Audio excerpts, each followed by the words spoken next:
1, 2, 3, 1, 2, 3. Right, fine. We're mic'd up now. We're laughing. Good morning. I'm Mark Stephen. I'm going to be chairing today's event. Welcome to our second annual Cloud Technology Summit. It's absolutely lovely to see you here on such a beautiful day. Actually, I was thinking about it that when we really need a beautiful day is in 5 days' time. You will be well aware of this, but the 21st of June is actually National Nude Hiking Day. Absolutely true. And I mentioned this to a friend of mine, a colleague, and said we should do something about that. You know, we do an outdoor program together, and we should do something about that, obviously not together. And he's not great on detail, and he misheard, and he thought I said Nude Hitchhiking Day. And there was a long pause, and he said, no, I don't think we're going to get very far. I said, well, if we try it, probably prison, but that's about it.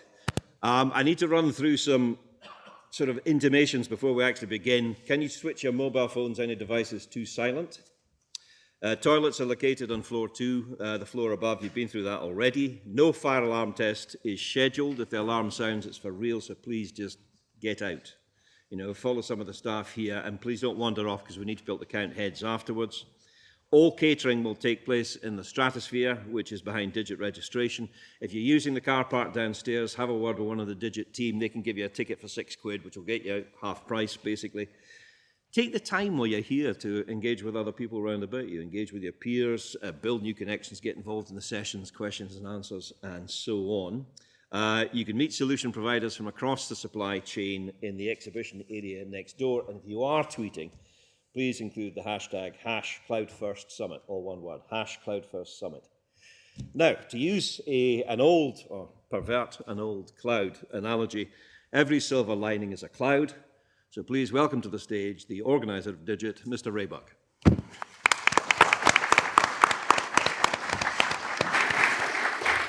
Good morning, everyone.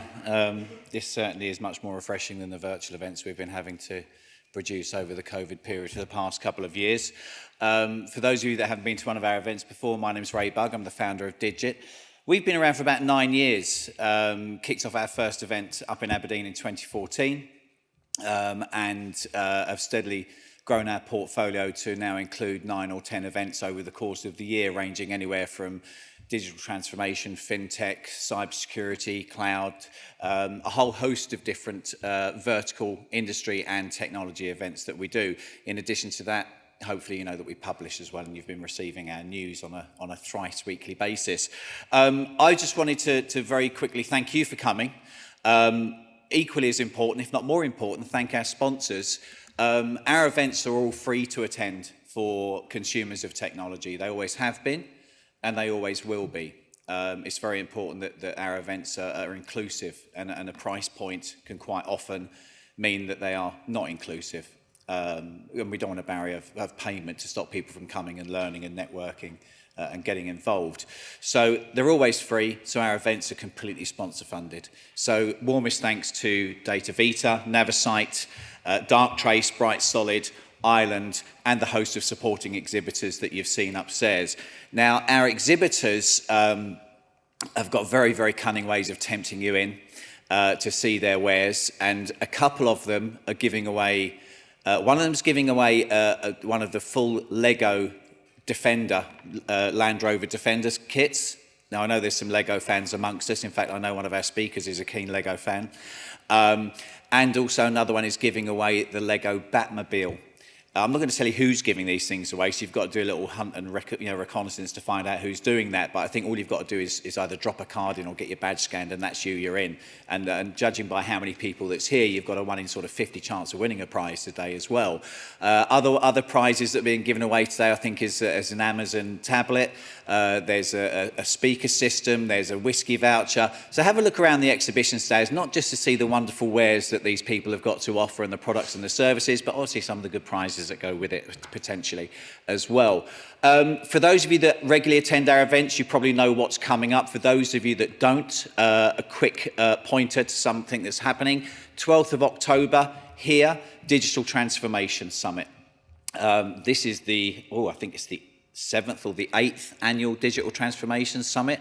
Here, 12th of October. We will stay in touch with you. Don't unsubscribe or you won't get that information. And on the 10th of November, the big one, that's Digit Expo.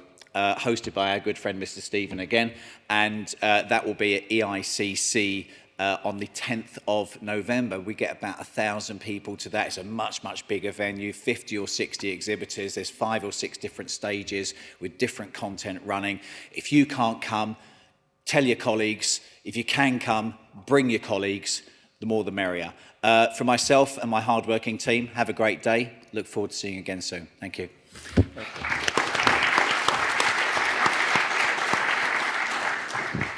Just one small correction. Ray's showing his age. It's not a Batmobile. It's the Batman tumbler, which is a completely different thing altogether. If you can't hear me over the rustling of my anorak, just shout. Right, our first speaker is Cheryl Hung, who's the engineering manager, or an engineering manager for Apple. And I asked her what she's going to be talking about, and she says, stuff that I found interesting over the last couple of years. So I'm looking forward to it. Cheryl, over to you.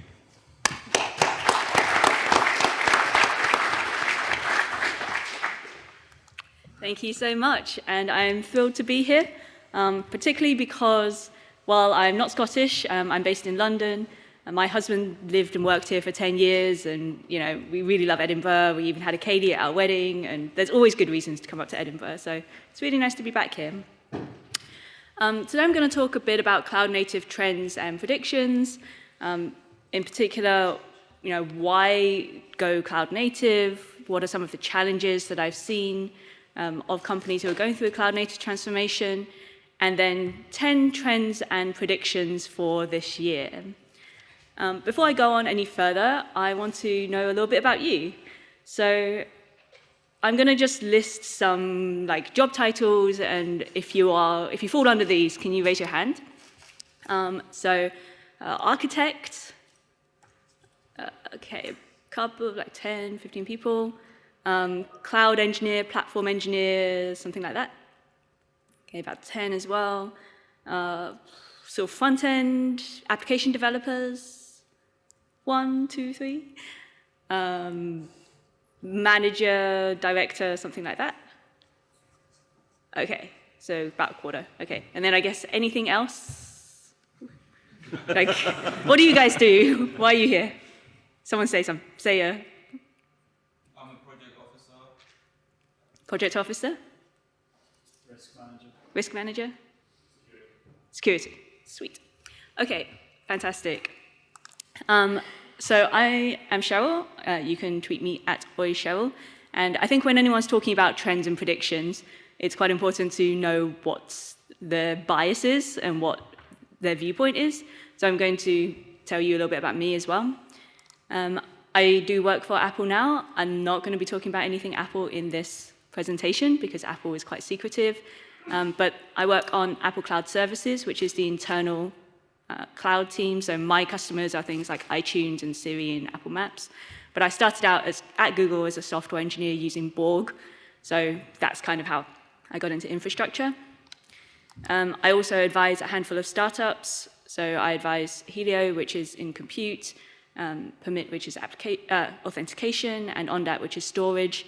I'm very interested in things that make developers' lives better and easier.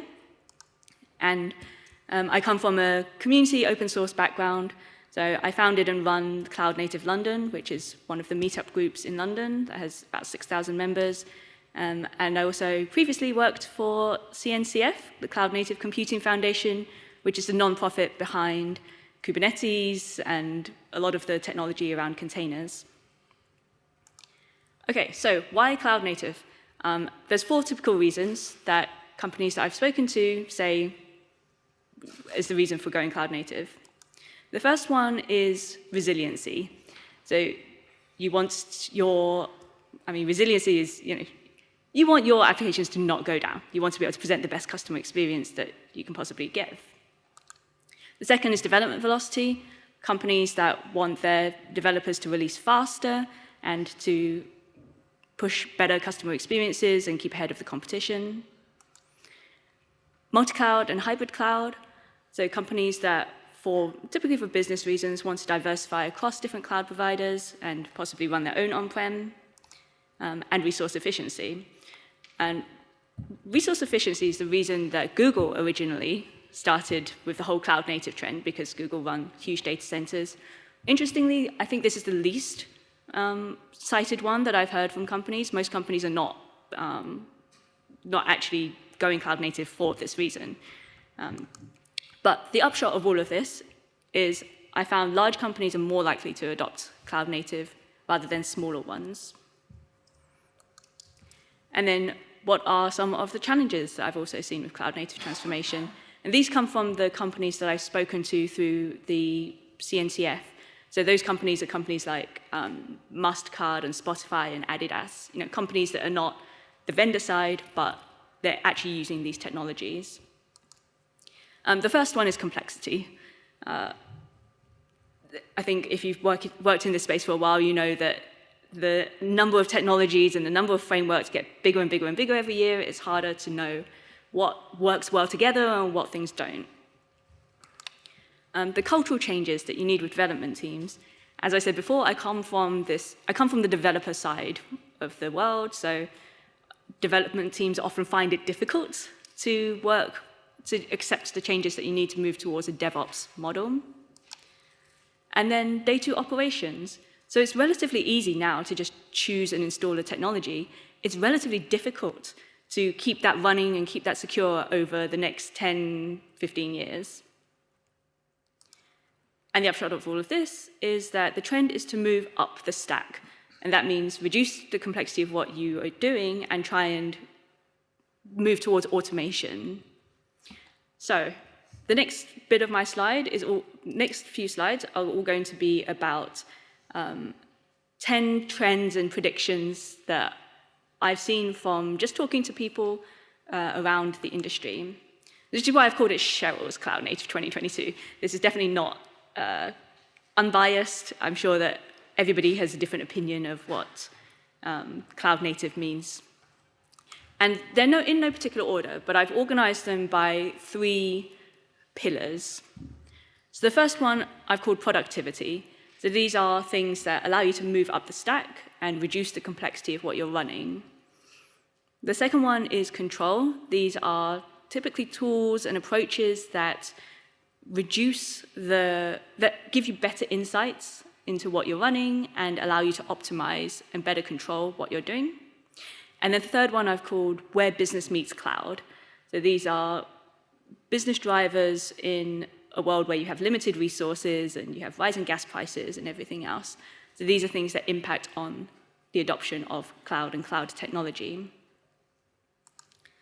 Okay, productivity, control, business. So I'm going to list these out and then go into them in a little more detail, one by one. So first one, better experience for dev and ops.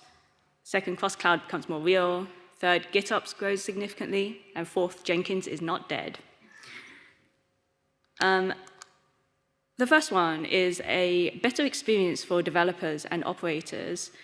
In particular here, I'm talking about an open source project, which is called Backstage.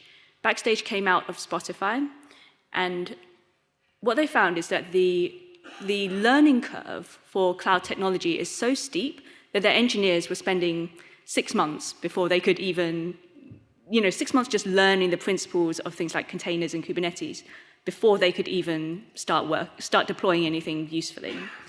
So they built this open source framework called Backstage, where you can different projects can plug in different kinds of data sets and different controls into it.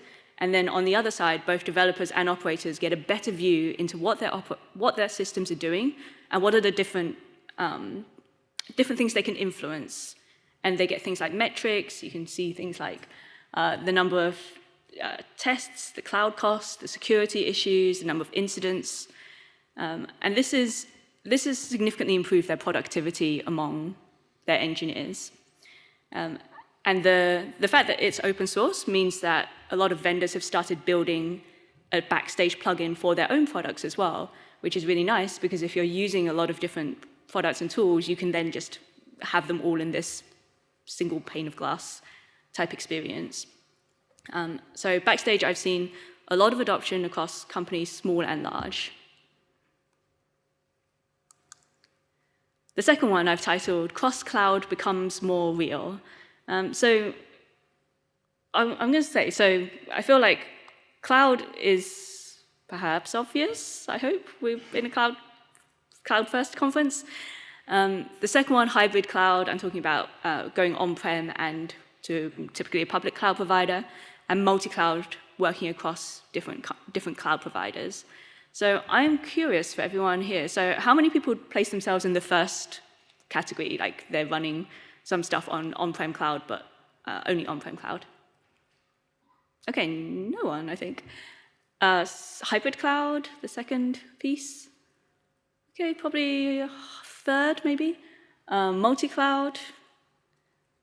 Okay, yeah, probably another quarter or so. Anyone not running any kind of cloud at all?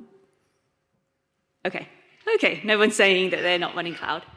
Okay, so there's now more and more technologies which are pushing towards making multi-cloud and hybrid cloud easier. And this helps with resiliency because then you're running both typically your own on-prem, or you're running across different cloud providers. I think the challenge here is still moving data across different clouds. It's very expensive, it's risky. Most companies are conservative about what they do with data. So while moving compute from different clouds is relatively straightforward now, especially when you've got something like Kubernetes and containers, it's easy to move those around between different cloud providers. I think the difficult thing is now moving the data and the storage layer. Number 3, GitOps grows significantly. How many people here have heard of GitOps? Okay, like more than half. And how many people are actively deploying GitOps? Okay, about 10. So GitOps is this principle that everything lives inside a code repository. Your running systems are described in your code repository next to all of the other code that you write. And then you have a CI/CD, pipelines, and those are the ones that take what you described, which is, I want to have this many servers running these many things, and actually make it happen in the real state, in the real live running systems. GitOps and typical technologies for that CI/CD one would be something like Argo or Flux, both open source projects. And the reason that GitOps is nice is that it allows you to have a perfect audit trail of what is happening in your live systems at any time. So if you need to go back for, say, risk management reasons, or you're trying to optimize for your usage of different resources, you can always step backwards and say, at this time on this day, this is what the live system looked like, and I can trust, because of that CI/CD step, that is actually what was happening live. And then the other side of that, the flip side of that, which I don't have a diagram here for, is the pull side, where if anything goes down in the live running systems, then you have another automation step which compares what you wanted versus what is running and fixes what is running live. So GitOps has become a really, really popular approach to running live systems because it gives you that control, it gives you the insights into what is happening. And there is a working group underneath CNCF, the Cloud Native Computing Foundation, which is called the GitOps Working Group, and they're very active in discussing how do you actually implement a GitOps solution and what does it mean. Okay, and then the fourth one is Jenkins is not dead. So how many people use Jenkins here? Oh, only a few. Now this is really interesting. I put this in because Jenkins is probably 12, 15 years old at this point and is still absolute mainstay. I don't think, I've seen it widely used, but I'm curious, like people who didn't put their hands up who are using an alternative, like what do you use? Someone shout out. Circle CI? GitHub Actions? GitLab CI. Okay. Yeah, I think those are definitely the most common alternatives that I've heard. So I was looking at the number of Jenkins jobs. This is from Jenkins' own publicly recorded statistics. So it doesn't include companies who have a firewall and they're not sending back these kind of numbers. But from Jenkins itself, they're still seeing this like curve, this hockey stick growth of Jenkins jobs that are running. So yeah, I guess the surprise, it's more of an anti-prediction here, but Jenkins is not dead and continues to be live and kicking. Let's check. Okay. The next set of predictions that I wanted to make is around control. So things that allow you to control and optimize and give you better insights into what you're doing. And the three that I have listed here are eBPF for sidecar-less service mesh, more Rust in cloud native, and shift left. Service meshes. How many people have heard of the term service mesh? Okay, a handful of people. So with a service mesh it's kind of hard to describe. It does many, many different things, but basically it captures the communication that's happening across a live running system.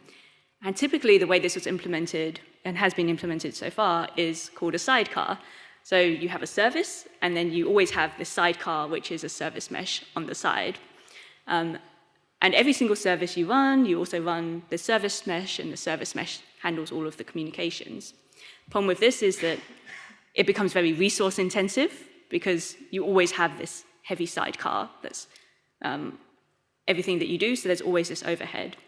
eBPF is a new technology which allows you to load modules into the Linux kernel and run those without having to do full upgrades of your Linux kernel. And that means that a lot of the functionality can now be moved into that layer, which means that you can avoid having this heavy overhead of a service mesh. Number 6, more Rust in cloud-native projects. This is from the CNCF statistics on which languages different open source projects are written in. A lot of the cloud-native projects like Kubernetes and Docker are written in Go, but Rust, which is relatively new, I would say, has come up a lot in the last few years and is now 6th, 1, 2, 3, 4, 5, 6th. Yes. Anybody here actually uses Rust day to day? Okay, no one. Okay, so this is an interesting thing for you to just look out for in the future. I think Rust has definitely, I see more and more projects are choosing Rust as a programming language.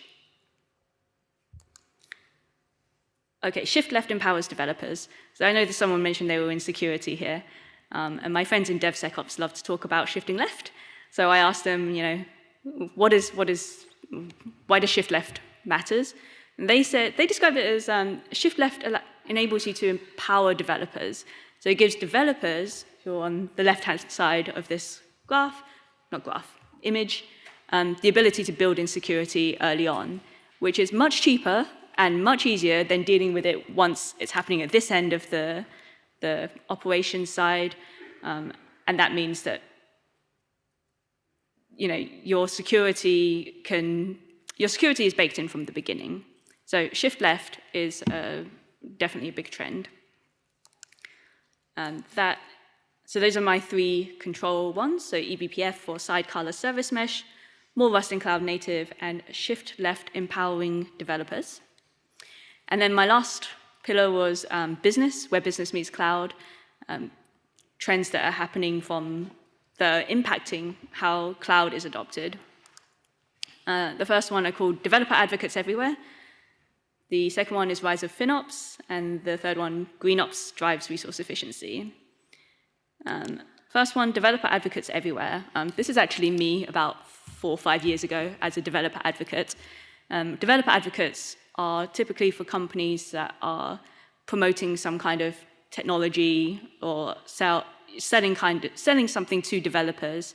And developer advocate is a relatively new job role where you go out and you hire people to be the kind of technical marketing side. So you hire people to go out and talk to developers about what they're doing, why any of this matters. And I've more and more companies and more startups actually saying we don't want to hire, we're hiring typical marketing, but we also want to hire developer advocates to go and promote what we're doing to a developer audience. And then number 9, the rise of FinOps. And I was so pleased by this that Ben was here to talk a little bit more about this.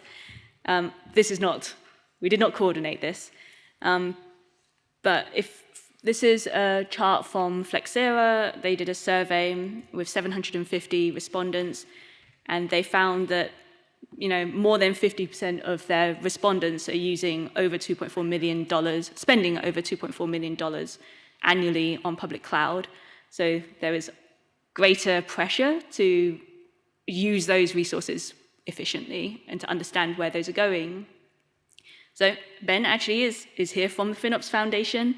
So I'm going to let him talk a little bit more about this one. And then the last one, which again, I'm very pleased that Danny is here. I called Green Ops Drives Resource Efficiency, and Danny's going to talk a little bit more about ESG factors as well. But the data centers are now using more electricity than Egypt and South Africa and whole countries, and this is forecasted to grow more and more because things like IoT, machine learning, cryptocurrency are very, very resource intensive. And so there is pressure from governments and intra-government organizations to make sure that as the usage grows, that use of energy doesn't also grow like this. So we need to be more efficient with the resources that we have. There is another working group that I wanted to point out here within CNCF, which is called the Environmental Sustainability Working Group. So they work on things like how to encourage developers to be more efficient with the resources they're using, how to build greener data centers, use green energy. So that is all of my 10 trends and predictions. I think I have about 1 minute left, so I'm perfectly on time. So again, better experience for developers and operators, cross-cloud becoming real, GitOps and Jenkins are all trying to help you move up the stack and reduce the complexity of what you're running.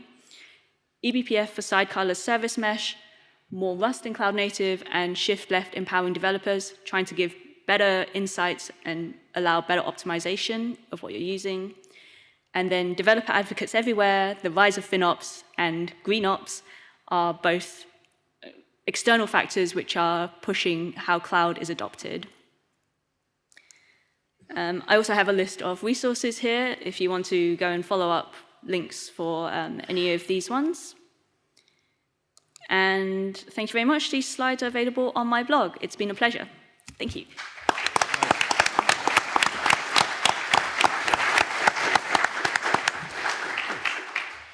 I was trying hard not to laugh in the middle of that because this is not my field. This is not my field at all. So I've written down GitOps, sidecarless service meshes, Jenkins jobs, and Kubernetes. It's a good list, but in the future, the world's going to be divided between the people in this room who understand this stuff and people like me who will be sitting in the corner eating handfuls of grass and playing with wax crayons.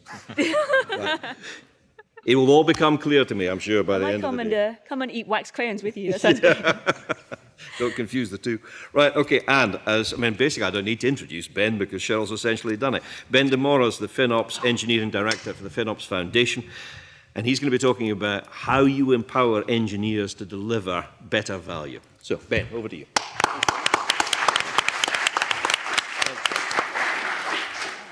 Wow, thanks. It's very different to do this in person. I've done a few now, but over the last couple of years, it's all been through a video screen, a camera. Cameras are far easier to stare at than a room full of people, but see how this goes. So, hi, my name is Ben DeMora. I am the Engineering Director for the FinOps Foundation as of March of this year, prior to which I was a volunteer with the Foundation for something like 3 years. So, I've spent quite a lot of time doing FinOps and talking about FinOps and all this sort of thing, so I should share my knowledge with you, such as it is. This slide has to be there, so I'm going to not read it and move forward. That's me. My pronouns are he, him, his, and I have been a senior instructor with the Foundation for a while. I also work on a project within the Foundation specifically focused towards supporting large enterprises and helping them to adopt FinOps holistically and systemically. I've been a Scrum Master, I've been a data center engineer, I've done lots of various other things too. So basically, I am a nerd. And that's been my background for most of my career. So what is cloud? What can you think about in terms of how we spend money on cloud? When you think about how we used to spend money on technology and how we spend it now, who spends it now, who's in control of spending it now? Frankly, leaders are no longer in control anymore. Decentralized spending. Engineers are spending money now. Okay, you write Terraform, CloudFormation, or whatever other infrastructure as code language you write, you hit go, and that moment, the infrastructure is live. You get what you want immediately. There's no waiting for kit to arrive at the data center and for some unfortunate data center engineer like me to go rack it. You get your stuff straight away, and your bill starts immediately, per second. Engineers do that, okay? Procurement aren't usually involved in that process, neither is finance. So it's decentralized spending. It's highly, highly variable. I've just said that the moment you turn it on, you start getting billed for it. The moment you turn it off, you stop getting billed for it. If your load increases in your environment, you've got elasticity in place, your load increases, your environment increases, you scale elastically, both ways. So it's highly variable, very difficult to predict. It's also highly scalable. I worked with a very large broadcasting company over the last little while, where we were able to build an entire platform to serve up to 10 million users in the US, called Peacock TV, you may have heard of it. We did that in like 8 months, from scratch, from nothing. Now, you do that in the data center, I'll be very impressed. It's extremely scalable, so fast. But with that power, to quote Spider-Man's uncle, with that power comes great responsibility, right? And we have to be aware of these controls. So, a little bit of history for those of us who will remember this. Back in the data center sort of times, and I used to be a data center engineer, I was principal engineer, and effectively the cycles of spending were very slow. They were quarterly. You'd go to your annual budget forecast and you'd say, hello, I'd like to spend lots of money on tech refresh this year. You'd get your sign off and you'd spend it probably every 3 months. There might be a monthly run rate, but unlikely, right? Usually you'd do capacity every quarter. Very predictable, very, very safe feeling cycle. Unlikely to have any unusual surprises. Okay, then we saw the millennium, and we saw born in the web. We saw companies like QuickSell, who remembers them, and eBay, and so on and so forth. These web-based services that had demand that was dictated by their customers, by the time of day, by promotions, by whatever, but there was very flexible demand, and that started to drive demand for more instant availability of technology. That started to drive a dissatisfaction with the speed that it took to grow capacity, to deliver further sort of capabilities. So Amazon wasn't the first. There was other companies that started to do this sort of thing. Sun Microsystems, I used to work there, they came out with a service called N1 Grid Computing. Everybody's ever heard of that, but it was a similar concept. Effectively, you want compute, you don't have to own the compute, you just rent it. You pay your bill, and you get your services, and they're available straight away. Right? EC2, Elastic Cloud Compute, was launched in 2006. Prior to that, S3, Simple Storage Service, was available from Amazon as well. These things are available as an immediate service.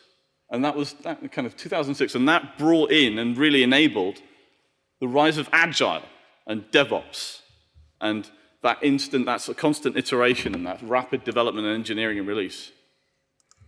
And then in 2018, we really saw a huge inflection point. Suddenly, cloud kind of reached a level of maturity that meant that businesses started to take it very seriously.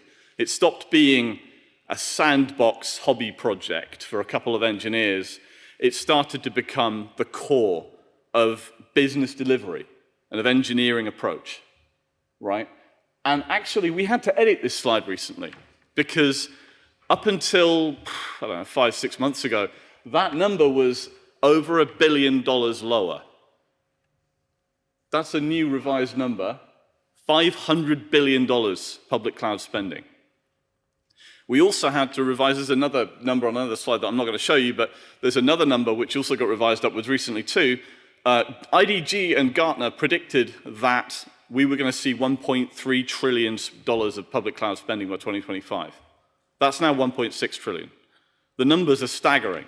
That is the amount of money we're seeing as growth and spending in public cloud. This is a material investment now globally. So what does Cloud FinOps do for you?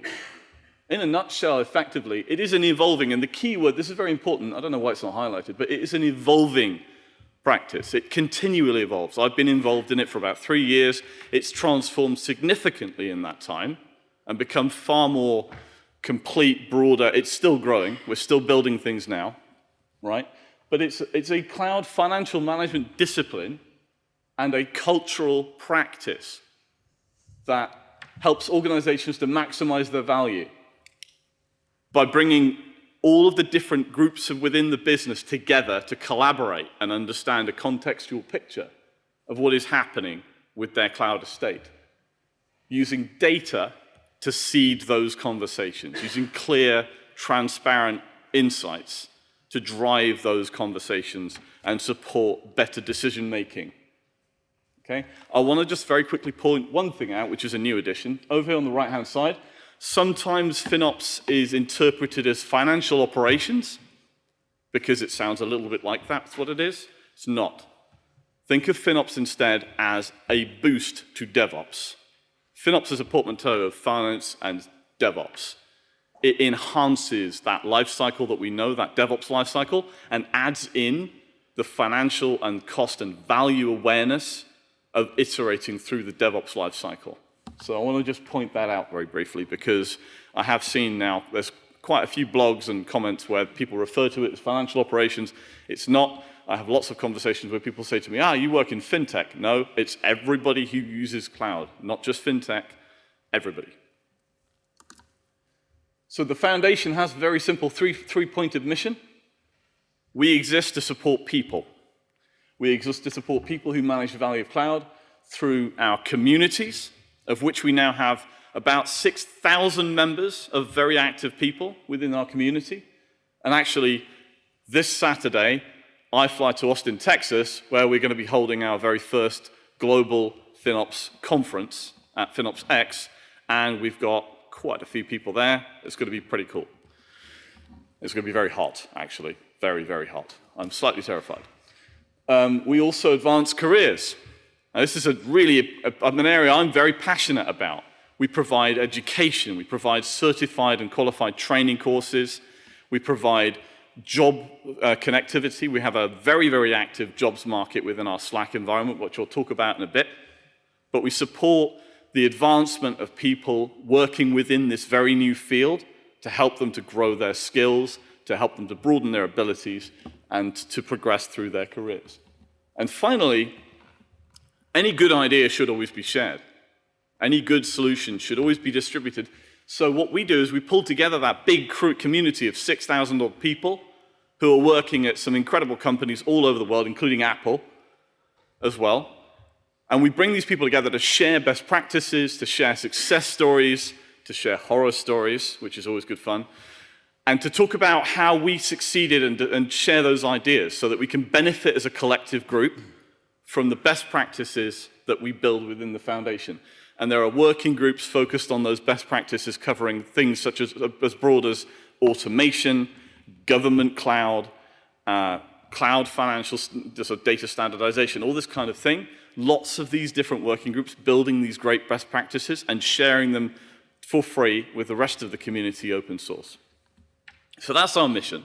That's what we're here to do. This is a really busy slide. Don't worry, it's fine.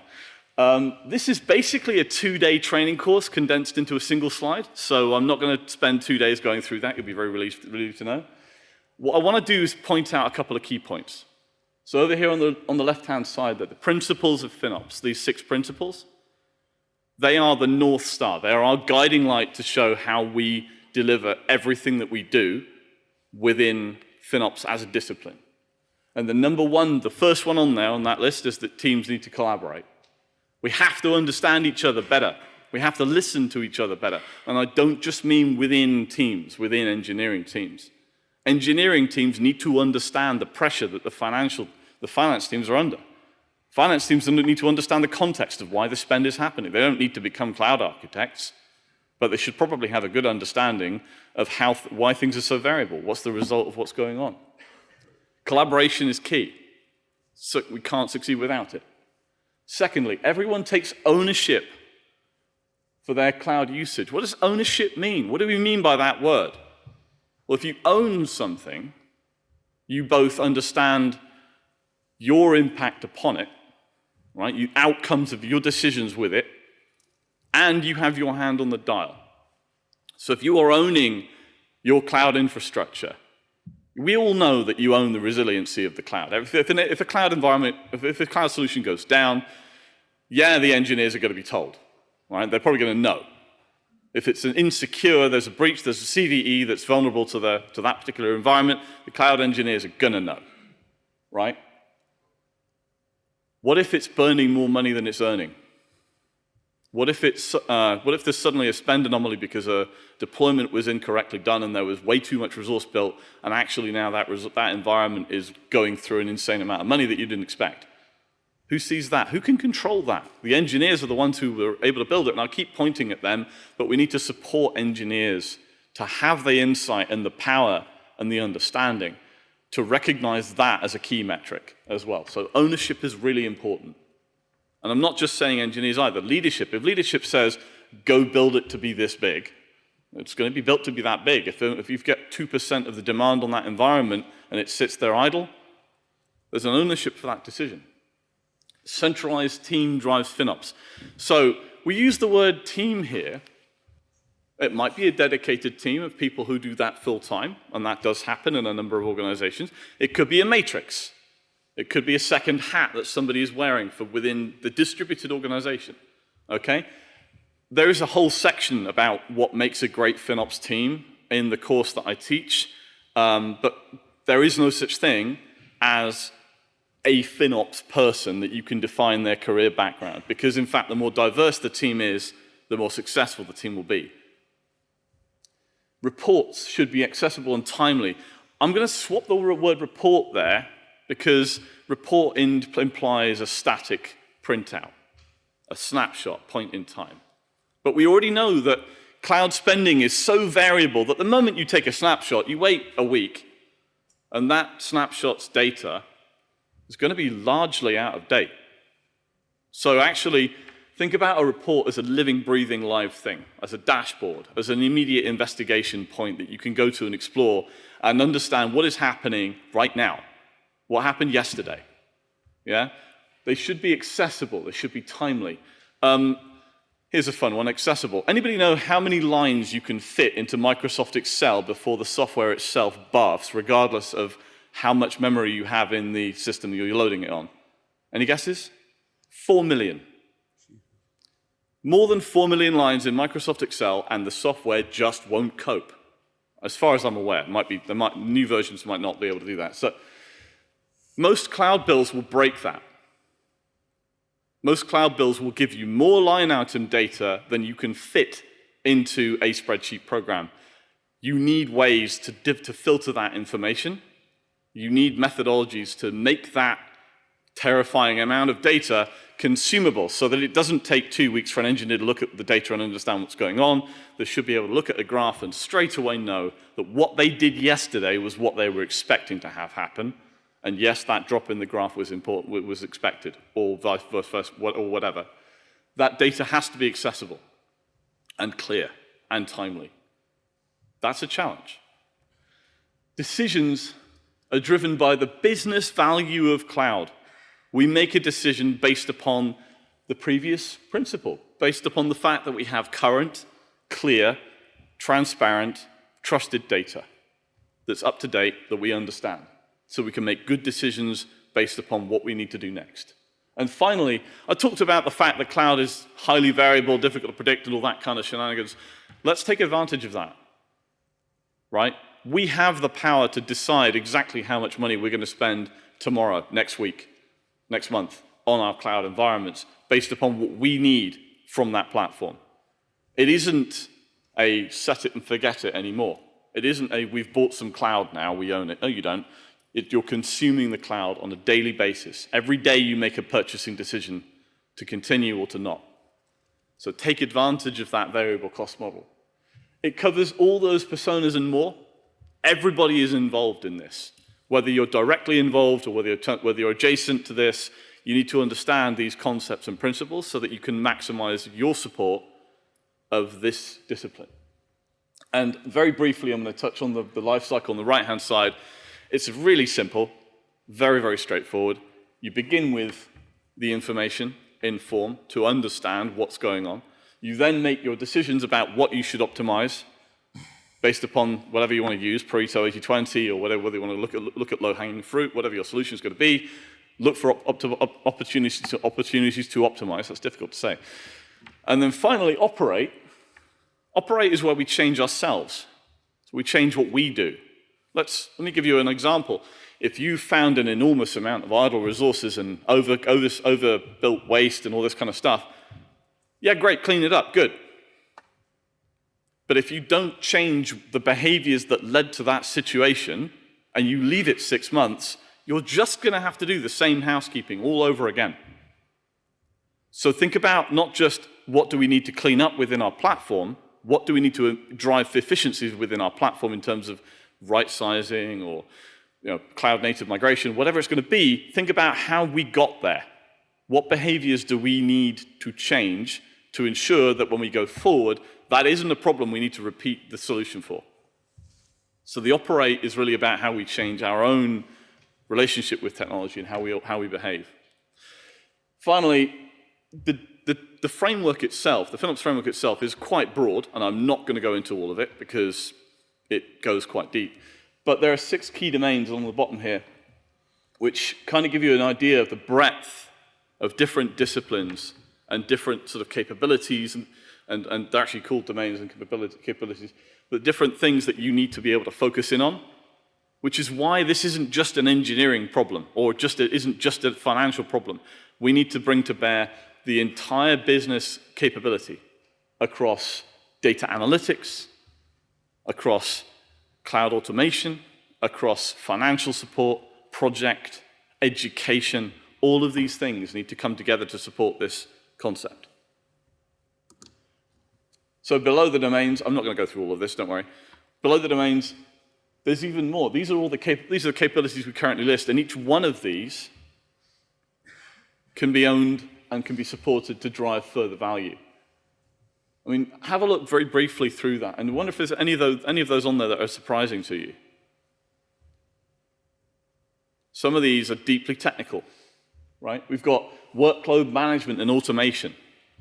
I mean, example, if you go from having your dev environment, your non-prod environment, from being turned on 24/7 to running 12/5, because your dev environment doesn't need to be turned on the weekend when your engineers are at the pub, that's a reduction in usage of almost 64%.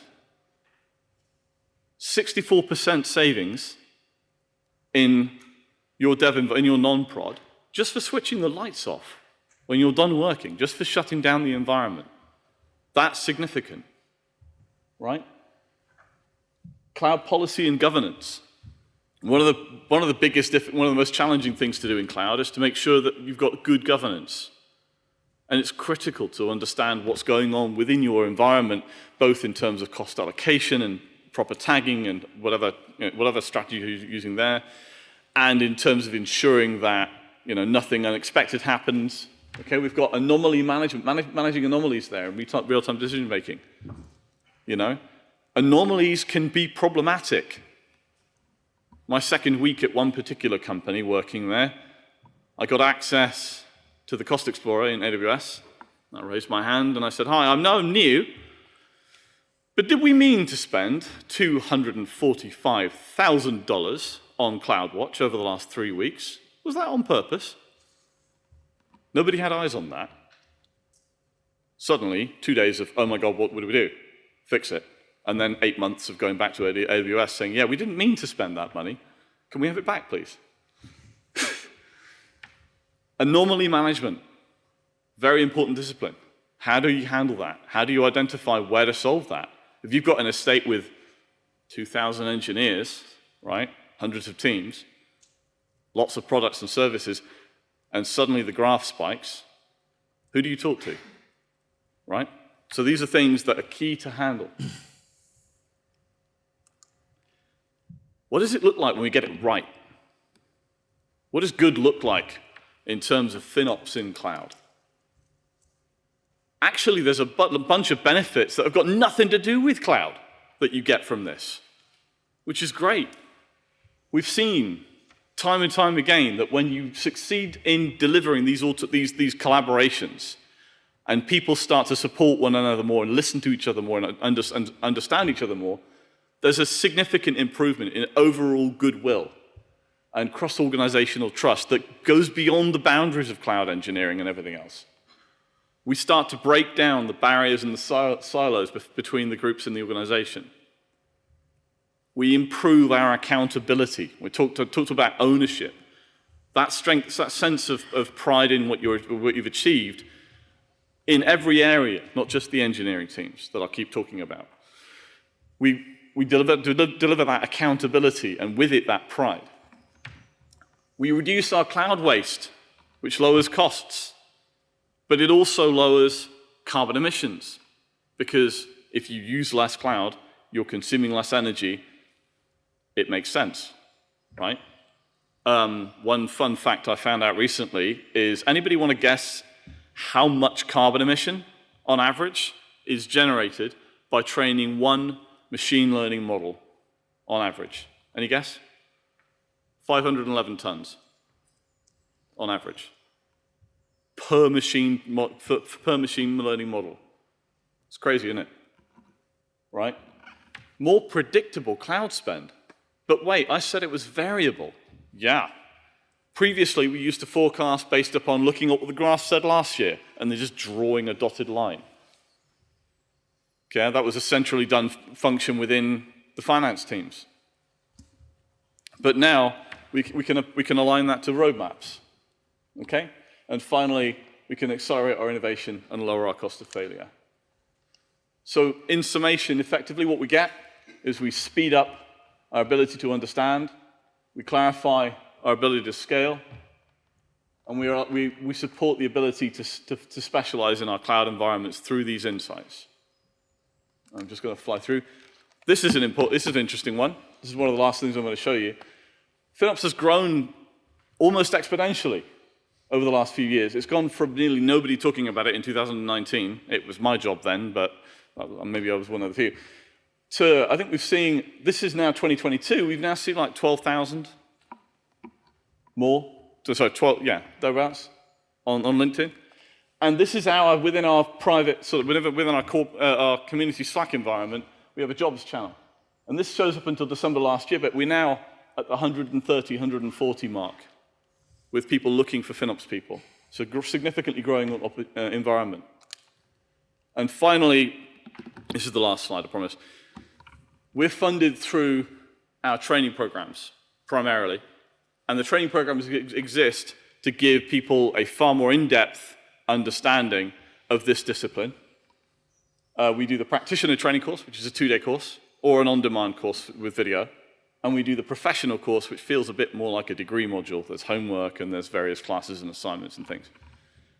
But yeah, if you're interested in learning more, go to finops.org and come and join us. Get involved. Thank you very much. Thank you very much.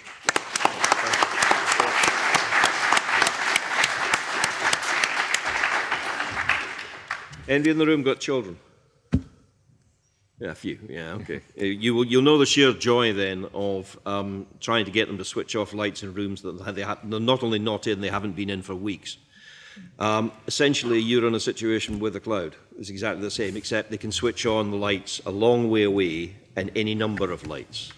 So that's got an environmental cost. And our next speaker, Danny Quinn, Managing Director at DataVita, is going to be talking about that, the environmental impact of cloud. So Danny, over to you. Well, good morning. So how can cloud help or hurt your ESG efforts? Before we dive into that, I think it's worth just framing exactly what is ESG. Now, there'll be a lot of people in the room who are fairly comfortable with this. However, there still is a great deal of confusion and misunderstanding, and also a lot of disagreement exactly what ESG is. So it's a good place to start as any. So it should be considered a framework that allows organisations to be compared on a range of common issues and compared with a range of common metrics, which are broken into three main categories: environmental, social and governance, so the ESG. One thing to be absolutely clear here, when companies are presenting this information, they can choose what to report on and they can choose on how it is measured. So devil is very much in the detail with this stuff. Environmental is all about an organisation's impact on the environment. It covers everything from pollution, waste, climate change, efficiency. An example issue that someone might want to report upon is greenhouse gases. That's the most common. And they could choose to report on the amount of CO2 produced per unit of whatever one service that they may do on the entire company. So again, it's up to them how they report these stats. Social is all about making the world a fairer place. So it's about diversity, it's about inclusion, data privacy policies, human rights, and how organisations act. So an organisation might choose to report on health and safety, and the metric they would use is the amount of employee accidents, and there would be a whole blurb about how they're trying to make that better. Next, there is governance. It's all about corporate behaviour, transparency, how organisations behave. So an example issue that they might look at is executive pay, and the ratio they may use is executive pay to the average staff member within the team. One thing ESG is not, which is equally as important, it's not a pathway to get well. There's a bit of confusion where you think you can start on day one and follow a 12-step process, and by the end of that you're ESG certified or your ESG worries are over. It's certainly not that. In terms of digital emissions, and that's mainly what we're going to be speaking about today in the environmental section, so the green section is where we're going to focus our attention. The social and the governance recently has been considered a HR issue or a legal issue or a procurement issue from what they're doing. However, it is starting now to bleed into technology choices, but we'll cover that in a bit. Very quickly, why do companies care? Investors and shareholders certainly do care. 37% of investments are now considered ESG investments, where the ESG matrix was the primary reason why a company was bought or invested in. So you want to be very accurate when you're reporting your ESG stats if you choose to do it, because you could end up in jail if you do it wrong. Legislation, it's already here and it's only going to get more onerous. Employee pressures. So we've got a skills gap just now within our industry. And employees now are picking where they work. It's not just about how much money you want to pay them or what they're going to be doing for their job. Employees want to work for companies that have the same moral guidance as themselves. Then we have customer buying decisions. This is fundamental, especially in business to business. Organisations are now paying massive attention to ESG. They want to buy from organisations that are aligned to their ESG standards, but they also want to buy from organisations who can take some of the stress and worry off of their shoulders. Fundamentally, this is going to flow down to every area of the supply chain. So what are the scope of emissions? So we're in the E section here. So as a reporting organisation, if your organisation decides to report your ESG statistics, you have different scopes of emission. So scope 1 is direct emissions. So as a reporting company, we'll use DataVita as an example. We own and operate a number of data centres. So our direct one emissions would be the fuel that we burn in our generators, or the amount of fuel that we burn in our company cars that aren't electric. These are emissions that we are actually making. Scope 2 emissions are basically your purchased energy. Now this can be electricity, it can be gas, whatever energy you buy and consume, that's scope 2. Now there is other things in scope 2, but generally that's it. Then we have the catch-all of scope 3, everything else. So if it doesn't fall into scope 1 and scope 2, the emissions fall in to scope 3, which is much larger, and it deals with everything from waste to the emissions to do with your employees, how they get to work, business travel, the end of life of your products when it gets to being recycled after you've sold it. It includes absolutely everything, but it also includes cloud and IT services. So if you're using data centre services or any external cloud services, the emissions would fall into scope 3. So you add all these together, and these are your reportable emissions that you report upon. You then put a commitment in place about how you're going to reduce them. IT, we've got off relatively scot-free, and to be honest, we were seen as a bit of an easy win for organisation. And why is that? Most organisations who are doing ESG are only reporting on Scope 1 and Scope 2. So say, for instance, you were already doing a big cloud-first migration, you used to own a big data centre, and you were migrating to cloud or co-location or a mixture of the above. Simply by doing that project, you would remove the emissions. So the reportable emissions that the company's recording, now they disappear, they're gone. It looks like that you've done a fantastic job and they're now gone. Where in fact that they are now all hiding in Scope 3. So you can, there's a term kicking about of greenwash, and you certainly don't want your organisation to be considered being doing greenwashing, where basically you're using stats and statistics as a marketing material to present yourself more efficient, more caring than your organisation actually is, and you're actually hiding a lot of your activity in Scope 3. So one of the strongest bits of advice, if you're going to do ESG and you're going to report it publicly, you now need to do Scope 1 or Scope 2, Scope 1, 2 and 3, because you don't want to be seen to be falling into this greenwash category. So into the cloud, well, isn't the cloud already sustainable? So yes, no, maybe, depending on what lens that you're looking through. We are going to concentrate on the main three cloud providers here. So of the cloud, so what we mean by of the cloud is their infrastructure, their data centres, their network. Absolutely, these providers have done an amazing job in terms of how they have embraced sustainability.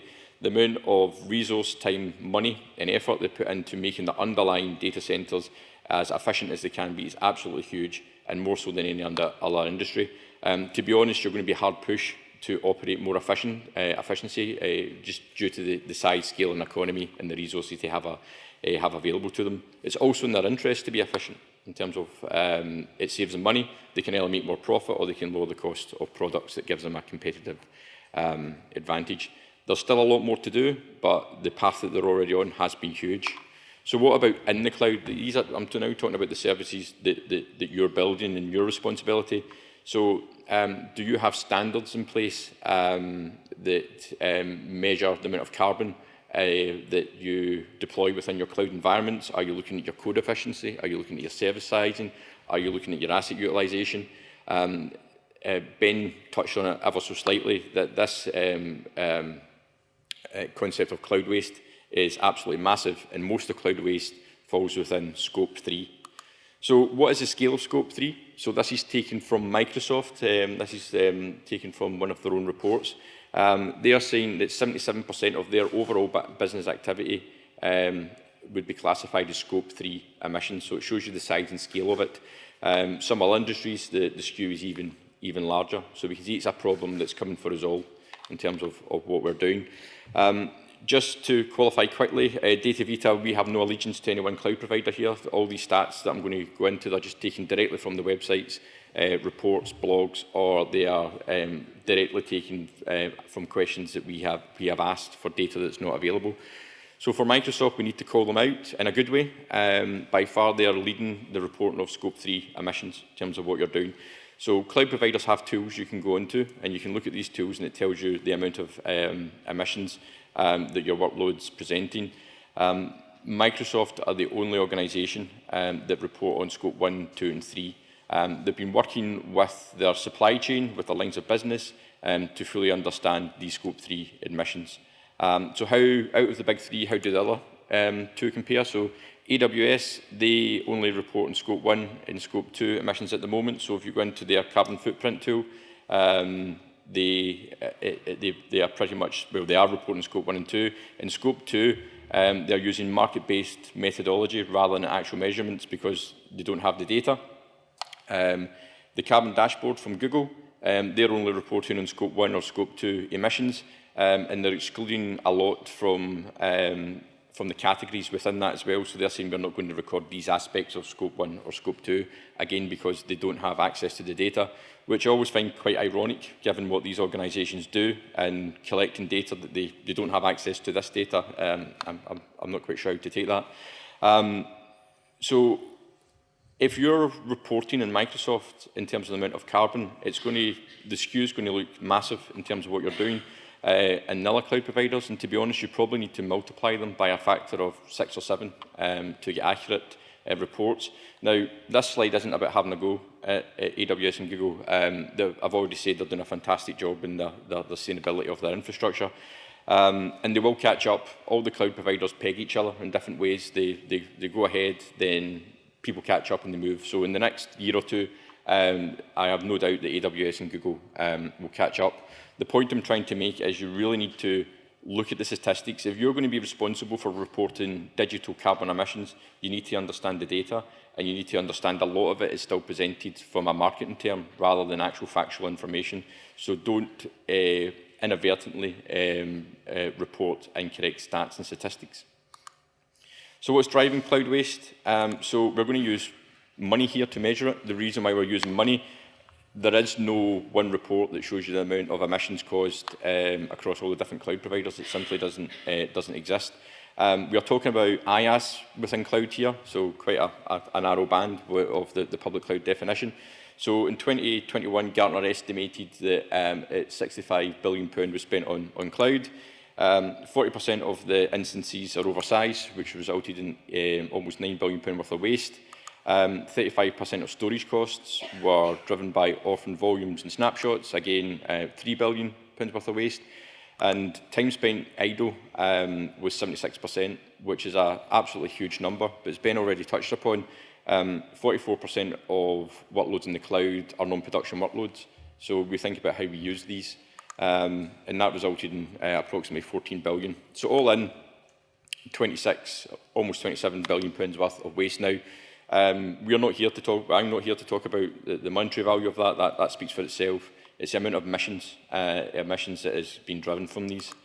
So what else is driving it? So platform as a service. The platform as a service providers are wrestling with this themselves. Most of the big ones are still only reporting scope 1 or scope 2. So you need to be really careful when you're putting in your digital emissions into this. Misuse of storage, and by that I mean how we all love to create and store loads and loads of data, but fundamentally we need to change the way we think about this. So as a service provider, we sell backup products, for instance, and I want to tell you to keep 3 copies of your data on 2 different sites, one of which is immutable in terms of what you're doing. However, is that actually the correct thing to be doing? So if you work for the NHS and it's patient records, then yes, that's absolutely the right behaviour. If we're talking about the room booking system, do you really need to keep that for 3 years in 2 different locations, one of which is immutable? So, and this brings us on to the over-engineered solutions. In IT, we tend to be guilty about over-engineering aspects of what we do. Again, the critical care system for the NHS, we want that to be over-engineered, the room booking system. Can we make small compromises in terms of the overall resiliency of that then has a rather significant impact in ESG? In terms of inefficient code, we're all guilty of just throwing more resources to make things run faster. Now, the nirvana for green ops, and this is what we're talking about here in terms of ESG, is to be able to calculate the amount of greenhouse emissions generated from every single transaction within your main business applications. So where we need to get to, if someone goes onto our website and buys something, we know exactly how much carbon that single transaction took. And that is coming, where that will be reported front and centre on companies' websites. The use of different cloud regions, they're not all the same. The cloud is getting old now, and some of the cloud regions are actually, they're coming up for 10, 15 years old, some of the data centres that they're working in. So if you don't have data residency issues with some of your data, simply moving data from one cloud to the other can have a massive impact. These are easy wins. And the last one we're going to cover is about user behaviour. We all need to understand when it comes to carbon and digital emissions, our transactions with technology aren't free of charge. Everything that we do generates carbon, from taking out your phone and liking something to designing a corporate ERP system. There are environmental consequences to everything we're doing. Now, we always like to give marketing a hard time, so we'll start there. As a marketing department, do you need to send out HD encoded video, Ultra HD, or can you actually send out a lower resolution and let the consumer choose what they want to watch it in? It's these tiny little things multiplied by infinity across all these decision points are the things that are going to make the difference. So where to start? a very glib side from the top up and the bottom down, and you need to start company-wide. From IT, we really enjoy the bottom-up approach type of thing. After the horse is bolted, that is our domain. So how do you, if you sit within the bottom-up, if you have no ability to influence the top-down, what do you do? Well, first of all, you need to discover all your workloads. Where are they? For some organisations, that's very simple. For a lot of organisations, it's very complex. Then we need to baseline it, and by baseline, we mean assign emissions to what you have already. Now, if you're in the Microsoft ecosystem, you're going to find that a lot easier, because we've already said their reporting tools are do scope 1, 2 and 3. However, most organisations have data across multiple clouds on-premise. So you need to start with science-based measurements and document these. So there are tools out there now who can do these assumptions for you. Some of them are free. They're becoming better. There's organisations which will charge you an absolute fortune to come in and do audits for you. It's a good way to get rid of some money. Or the other option is to start with some basic measurements, and as long as they're documented, it's an okay place to start. So, for instance, if you're in AWS, use their tool, multiply it by 6 in terms of what you're doing. As long as you've documented that, it's fine. This define element, you could do a whole day on define. So basically, what you're going to do here is, what are you wanting to achieve and how are you going to achieve it, and how it's going to be measured, what KPIs, what structure are you going to put in place, and the devil really is in the detail with this one. Then we have the reduction pathways. These are the things that are actually going to make the difference, the doing, as it were. So you want to look for your biggest impact and your quickest wins, and most of the things that Ben was speaking about are going to have a fundamental impact into your ESG and decarbonisation efforts. But let's not forget the main purpose of ESG, which is reporting progress. So we need that baseline, and we need the policy. Then we need to be able to report on our progress as we go, and you go round and round. So if you're bottom up, you continue to do this. It's how do you eat an elephant? It's one bite at a time. And with the bottom up, that's what you need to do. So we have we've put the bottom up into the triangle. So what about the top down? It has to come from the top. If your organisation is serious about ESG, it has to come from the top down. The senior representatives within the organisation have to make a commitment, and it has to be a real commitment. Now, it might be that their commitment is they want to understand their emissions, which is a good place to start. It's more than most organisations. Or is it going to be something grander, that over the next 5 years we want to be net zero in terms of what we're doing? But it has to be a real commitment, and they have to understand the impacts of reporting that information into the public. After that, it's a strategy. So the strategy has to be defined, and this isn't just about IT. This is end-to-end, right across your whole business, every line of business, including your supply chain. And it's how do you motivate people to follow that strategy? A lot of big organisations and companies now are targeting the bonus of their execs on ESG targets rather than financial performance. The CEO's package is always a good way to change behaviour. Next, budget. If you do ESG, it will save you money in the long term, but up front, there's never a budget assigned to this, so you need to go and get a budget for it. Budget is both monetary, and it also includes people's time. Then we have process and training. Every single process within your business has to have an ESG element of it. So it might just be a consideration. Have you considered the impact to emissions in this? Then you need to train, and that is both your internal staff and your supply chain. And let's not forget reporting. You need to go round and round in that reporting structure. So we talked a lot about the S and the G. The E side. Now, what about the S and the G from it, the social and the governance? I gave a get out of jail free card by saying it's a HR issue, a legal issue, a procurement issue. However, we now are seeing a lot of organisations, big organisations, say, we are not going to deal with technology providers who don't share the same ethos with me. So technology provider X, Y and Z, I don't like their labour practices, or I don't like the way that they handle user data, so we are not going to do business with them. So as technologists, you may have to design around these principles, or you may have to measure the social and governance pieces going forward. Well, you will have to. Also keep in mind from your organisations, people are going to be judging you externally on what you do with these as well. So, in conclusion, if you're sitting in this room and you have the ability to influence the top up and top down, you're in a unique position and you need to grab the opportunity with both hands.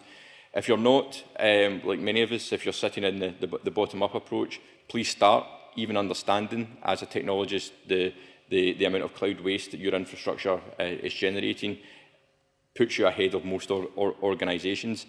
I would also recommend that you speak to other lines of business within your organisation.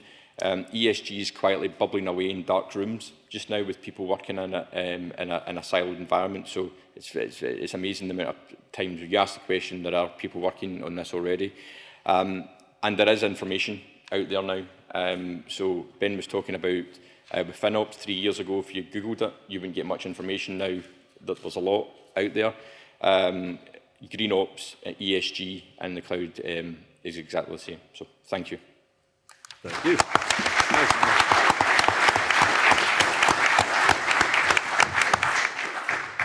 Okay, there's a chance now to ask questions of any of our first three speakers. We've got a couple of microphones in the room, so can I ask you, just raise your hand if you've got a question.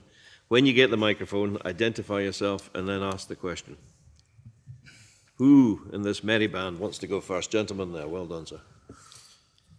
Hi, Max NG, Application Security Dogs Body at Lloyds Banking Group. I want to get the panel's thoughts on vendor native Kubernetes as a service and pipeline as a service. So are the benefits outweighed by the risk of vendor lock-in? That's one question. And a follow-on is, do you think rolling your own toolchain as code and pipeline as code is a way to go? Who wants to go with that first? I'll defer to these two, absolutely. So the first question was about vendor native Kubernetes as a service and pipelines as a service. And the second one, sorry, I missed. Is rolling your own toolchain as code and pipeline as code the way to go? Okay, rolling your own. I feel like I want to spend I'd have to sort of talk to you a little bit more about like what your environment looks like and why these. I think there are valid reasons to do both approaches, both a vendor native one and a roll your own one. I think I have seen more success in probably in the latter, although that's probably my biased sample set. And there's definitely not. I assume you're talking about things like Tanzu from VMware, that kind of. No, so we're multi-cloud, and one reason for that is not to get locked into one particular vendor. So in theory, you could move your workloads, you could move your data. Okay, yeah, so things like EKS from Amazon, that kind of managed Kubernetes service. Yeah, AKS. AKS and stuff, yeah. So actually, I think Spotify have been very, very public about the fact that they don't run any of their own data centers at all. Like they completely rely on Google Cloud. So I have seen success with the big public cloud providers, probably less so with the ones like Tanzu, which are trying to build on top. But again, it's really hard to say without getting into a little bit more specifics about your situation. Perhaps, Ben. Yeah, so look, the question I always ask people when they say that they're going to do multi-cloud is why. There are some very valid reasons for it, some very, very good reasons for it, right? One of the worst reasons is fear, uncertainty, and doubt of things like vendor lock-in, because it's, regardless of how you do this, it's extremely hard to run a value-efficient, cost-efficient platform whilst also completely not optimizing for the target environment at all. So if you're running a highly generic, and I'll give you an example. Let's say, for example, you're running Kubernetes on top of VMs and you're owning your whole Kubernetes stack and you're responsible for all of it. It is very difficult to make that as cost-effective and as performant as just allowing the vendor to use its Kubernetes environment to run things. It might work, but ask why. and test both options, because regardless of how sort of, what's the word I'm trying to look for here? How non-specialized, not the right thing, but how non-specialized you want to be, you're losing the opportunity to take advantage of that cloud offering. You're losing the advantage to specialize within that service and maximize the benefits they can give you. So ask why you're doing that. Because I hear vendor lock-in, and I hear people not optimizing for that platform. And I've actually seen situations where people have been spending 75, 80% more than they could be. And when they've switched to using optimized for that environment, they've significantly saved in cost and gained benefits. So ask, when you're looking at that, ask why. How do companies know when a vendor is good? I mean, how do you assess it? I mean, surely there's a large element of trust here that you just gonna have to suck it and see. Pretty much. I mean, yeah, I guess, right? Like at the end of the day, it's about what benefits do you need, right? What solution fits your need best, right? What are the peripheral services that fit your use case closest, and choosing that solution. And some situations, additional budget is allocated to test the same idea in different clouds and see how it goes, right? But yeah. Yeah, I agree. It's really hard to know in advance whether this is going to be the perfect solution for you. If that was the case, we'd all be out of a job. We'd solved all of this, 10 years ago. But I do agree with Ben as well that vendor lock-in, I think you're always locked into something at the end of the day. You have to make a choice about what technologies you're going to use, and that always comes with lock-in. If that is the primary reason, then I'd consider... I wouldn't take that as a good primary reason to do multi-cloud. That's interesting. Again, I'm not an expert in this field, but people often say we no longer live in an age of faith. Given the fact that this is unseen, distant, and largely not terribly well understood, you are basically putting your faith in something. You've really no idea how it's going to perform until you actually do try it. It's not just trust; it is belief with a capital B. To some extent, I do think that none of these decisions are decisions that have to be made once and then never again.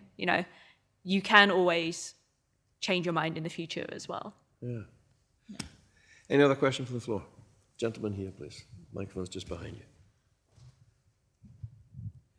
Neil Campbell, Head of Cloud for Exception. Starting off with Danny, so as a supplier that's in the supply chain, we've got the ESG questions being asked, but like you pointed out, it's the devil's in the detail about the other requirements. Do you think that the market's actually maturing? Are we doing enough to teach them what the implications of saying it must be multi-cloud, it must be 24/7, it must be multi-region? Yeah, so we're at the very early stages of this. If you speak to most organisations about ESG, it's something conceptual that appears in a report.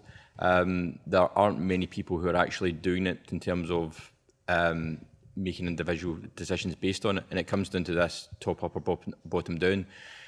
To get to where the element you're talking to, that is the top down approach, where policy and processes have to be fundamentally changed, and people have to be made aware of their interactions in terms of the digital emissions that they're going to make.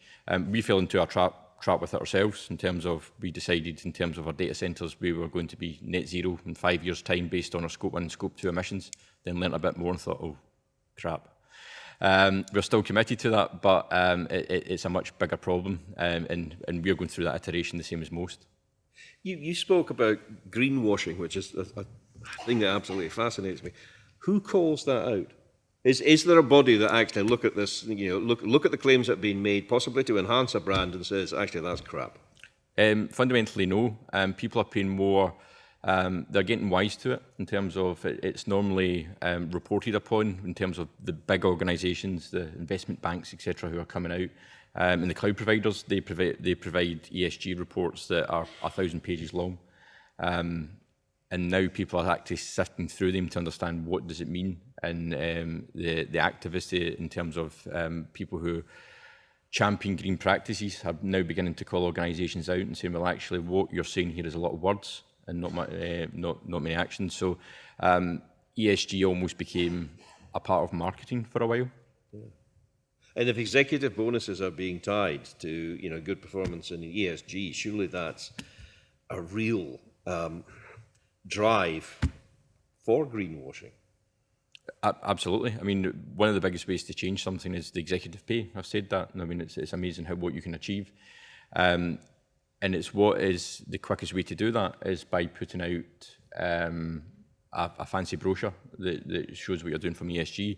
But it then becomes from the commitment that is made at a board level, that now has to be defined and documented. So rather than saying we're going to be net zero, what does that actually mean? What are you taking into account when you're saying that you're going to be net zero? The window is closing for being able to get away with kind of wide statements of saying we're carbon neutral. The day hasn't came yet, but we're getting fairly close to saying, well, what do you actually mean by that? Yeah, interesting. Question from the floor. I have another one actually that I wanted to put to Ben. You spoke about the fact that in the old days, finance came in nice, neat quarterly chunks. And nowadays it's probably not even 24-hour chunks, etc. How are the financial people within organisations actually coping with that degree of variability? It must be a nightmare for them. Yeah, it is. And this is actually something that we touch on as part of our community, is supporting the financial teams, because they have a fiduciary duty to report and be in control of spending. And fundamentally, cloud makes that very hard. So yeah, finance has a critical part to play in the successful ability to deliver cloud value, right? But the roles change. And it's about understanding what the new remit is, what the new areas are, and how to work more closely with other teams to understand what's going on. And actually, the financial analytical, sort of data analytical skill set that financial people bring to that conversation is pivotal, because they're used to looking at these sorts of things. It's the same kind of data as spend data. But is that not too late by that stage? I mean, the horse has actually bolted. To an extent, sometimes. I mean, there's no better time to start doing FinOps than yesterday, kind of thing. Generally what often tends to happen is that it doesn't start happening until somebody somewhere gets a bill shock, and they see the invoice for cloud and they go, "Good grief! Why are we spending that much?" And then this start to happen, and then you've got the data. But to begin with, putting in place the controls, the analytics, the understanding, and expectations of seeing things grow. So these disciplines can absolutely be a valuable part of that. This is not meant to be an inflammatory question, but it probably is. If in the past finance said, right, here's your budget, go away and play with it, do what you can with it, etc., and they are now tail end Charlie, they're coming along behind, who's boss? Who's boss? Who's kingpin? Who's in charge? I mean, because if finance had the control in the past, they don't have it anymore.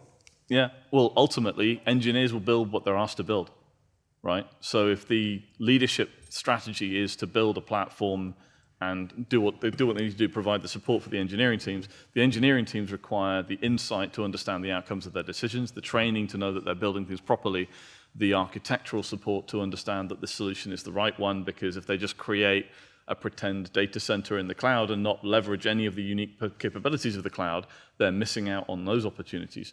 So there's a lot of support that needs to be provided for that to be built properly.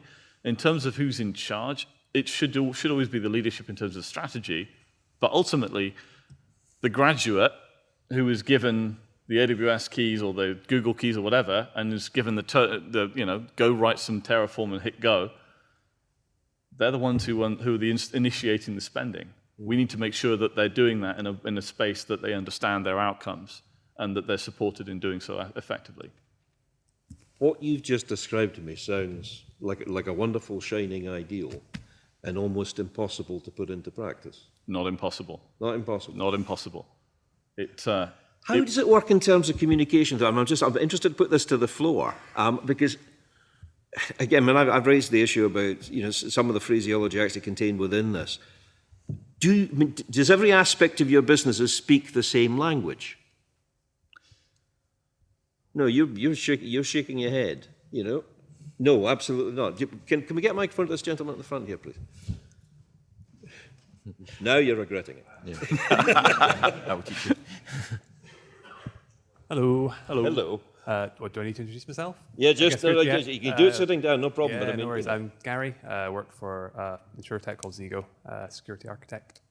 So I guess do you have a question for me? Or do you just want me to follow up? Because you're asking there, do all the parts of the business speak the same language? The answer is no. You know, we all have our own like silos, I guess. Everyone talks their own way. I've been doing a bit of work recently about trying to optimize our AWS spend. I can only do it for my team. I can't do it for the rest because they all do their own stuff. And then we kind of talk to them about, you know, we come from a systems or a security perspective and we're like, well, we can see the whole bill for all of AWS. Why are you doing this? And they're like, well, we don't know, or we've just done it that way, or they've got a reason or something.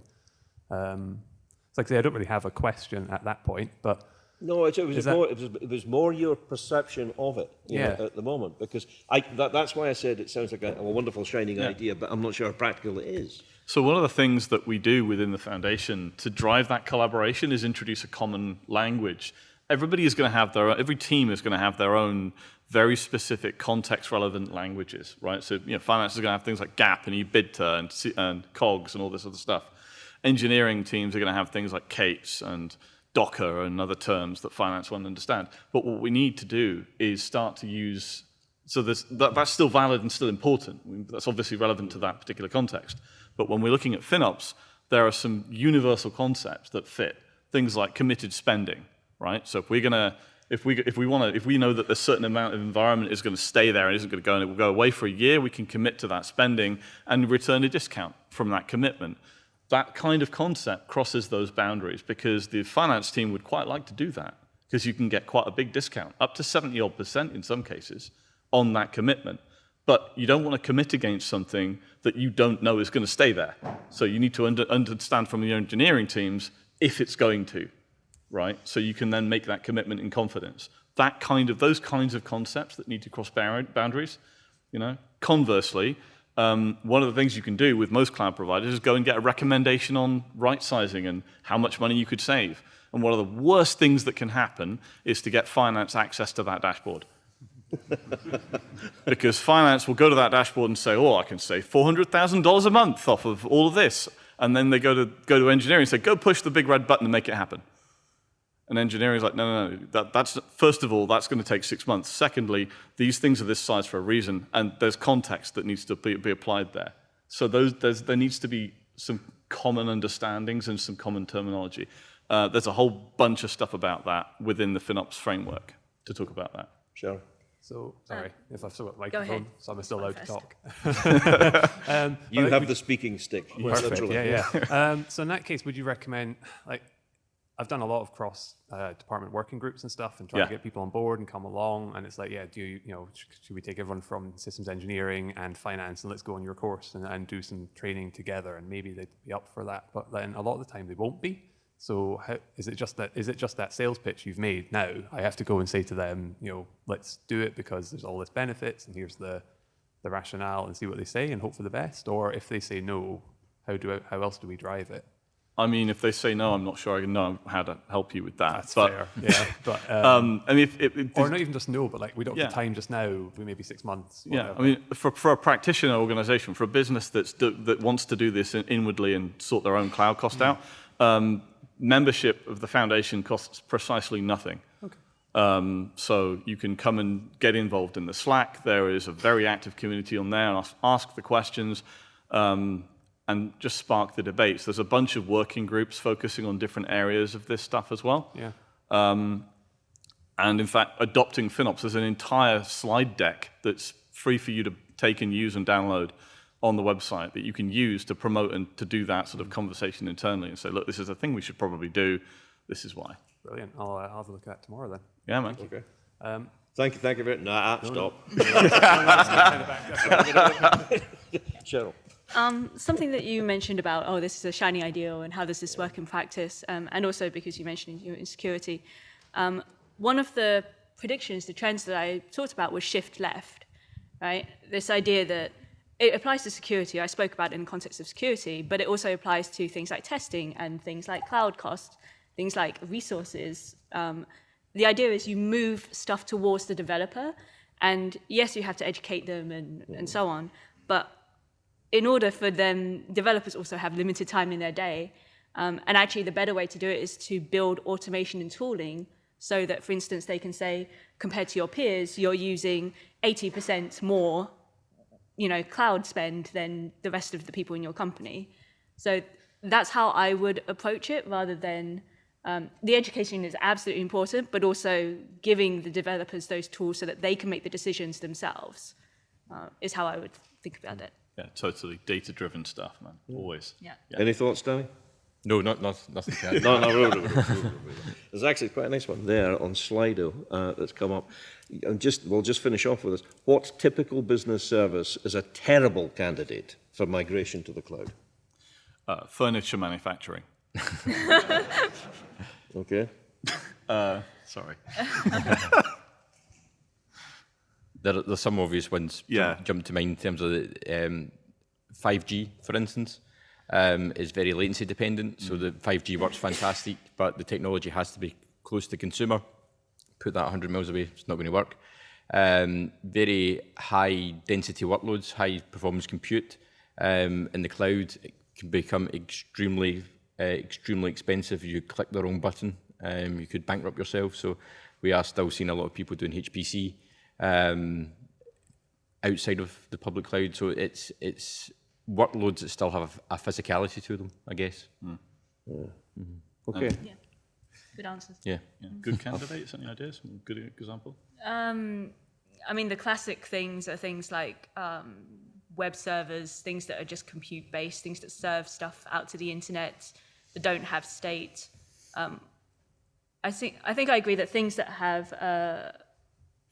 for instance, like very heavy data requirements, they're very expensive to run in the cloud. You do see examples of those as well. So I think it's a little bit of a matter of time that some of the things that might be a terrible candidate right now might actually be better in a few years' time.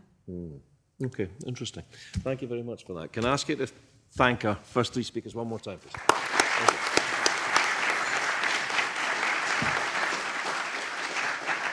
We're going to take a 35-minute break now. Refreshments are upstairs in the Stratosphere. Take the time to visit the exhibition stands if you can. Next sessions are going to be at 11:30 and they'll run as breakouts. They should be on the back of your badges. Just have a quick check. Okay? Thanks very much, folks. Lovely. Thank you. No problem at all.